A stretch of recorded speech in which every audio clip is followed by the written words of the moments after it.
আগের ভিডিওটারই এটা একটা লিঙ্ক ভিডিও বলতে পারেন, যেটা আমি বলছিলাম যে আর নিট আন্দোলনের জন্য যে আন্দোলনটা হয়েছিল তার সঙ্গে আপনারা এনইপি রিস্ট্রাকচারিং, যেটা আমরা বারবার শিক্ষকরা বলে আসছি, প্রাথমিক শিক্ষার উন্নতি, নিয়োগ যে হচ্ছে না, এত দুর্নীতি নিয়োগের ক্ষেত্রে, college service commission, school service commission, প্রত্যেকটা রাজ্যে আইপিএস থেকে শুরু করে আইএস পরীক্ষায় সংরক্ষণকে তুলে দেওয়ার দাবি, শুধু অর্থনৈতিক যারা পিছিয়ে রয়েছে তাদের দিক থেকে, এইগুলোর বিরুদ্ধে রাস্তায় নামুন।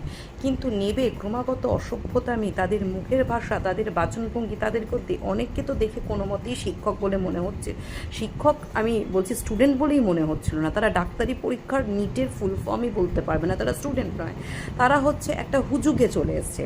এবং কয়েকটি রাজনৈতিক দল আমরা দেখছি তাদেরকে বেশ তোল্লাই দিচ্ছে, তাদের হয়ে বলছে যে তারা আমাদের হয়ে, মোটেও তারা আপনাদের হয়ে যায়নি, তারা তাদের নিজস্ব স্বার্থ নিয়ে গেছে।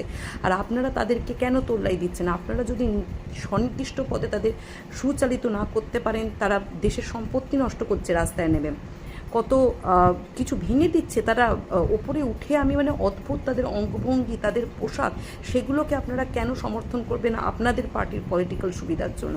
দেখুন, বাংলায় আপনাদের যা পরিস্থিতি, আপনারা আগেও আসতে পারছিলেন না, 35 বছরের পর আপনারা 15 বছর পারেননি, ভবিষ্যতে অন্তত যা মনে হচ্ছে 5 থেকে 10 বছর আপনারা আসতে পারবেন না। সেক্ষেত্রে আমরা আপনাদের আগে যথেষ্ট সমর্থন, আমি তো ব্যক্তিগতভাবে আমার বাড়ি আপনাদের সমর্থন করে গেছে, আমিও করেছি, কিন্তু অভয়ার কাণ্ডের পর আমরা দেখেছি যেভাবে আপনারা সমস্ত বিষয়টাকে সাইডলাইন করে নিজেদের স্বার্থের জন্য এগিয়ে নিয়ে গেছেন, যেটা আপনারা আবার এখানে করলেন, সেটা সত্যি হতাশাজনক। এবং আপনারা যদি মনে করে থাকেন যে সেদিন কলকাতায় ছাত্র আন্দোলনরা, সেখানে ছাত্র ছিল মাত্র 30%, 70% কারা ছিল সেই সব ভিডিও আমরা সবাই দেখেছি। কোনো বিশেষ রাজনৈতিক দলের হয়ে আমি বলছি না, একজন নিরপেক্ষ শিক্ষিকা হিসেবে আমি বলছি, যিনি কিনা মানবতাবাদের হয়ে কথা বলি। অবশ্যই ছাত্রদের পাশে আছি, থাকবো, কিন্তু কোনো রকম কুভাষা, তাদের আচরণ, ভাবভঙ্গি, দেশের সম্পত্তি, ভারতকে টুকরে টুকরে করে দাও, দেশকে ভেঙে দাও, উমর খালিদকে স্বাধীনতা দাও, টেররিস্টদের হয়ে আপনি গুণগান গাইছেন, সেটা কোনোভাবেই কিন্তু আমরা সহ্য করব না এবং মেনে নেব না। তাই জন্য যখন কোনো কনস্ট্রাকটিভ কিছু করতে হয়, সরকারের সাথে দাঁড়িয়ে বা সরকারের বিরোধিতা করতে হলে কনস্ট্রাকটিভ ওয়েতে করুন, সমালোচনাও কনস্ট্রাকটিভ ওয়েতে করুন, কিন্তু কোনো রকমভাবে অসভ্যতামি করে কিন্তু করতে যাবেন না, তাহলে কিন্তু আপনাদেরই বড় বিপদ।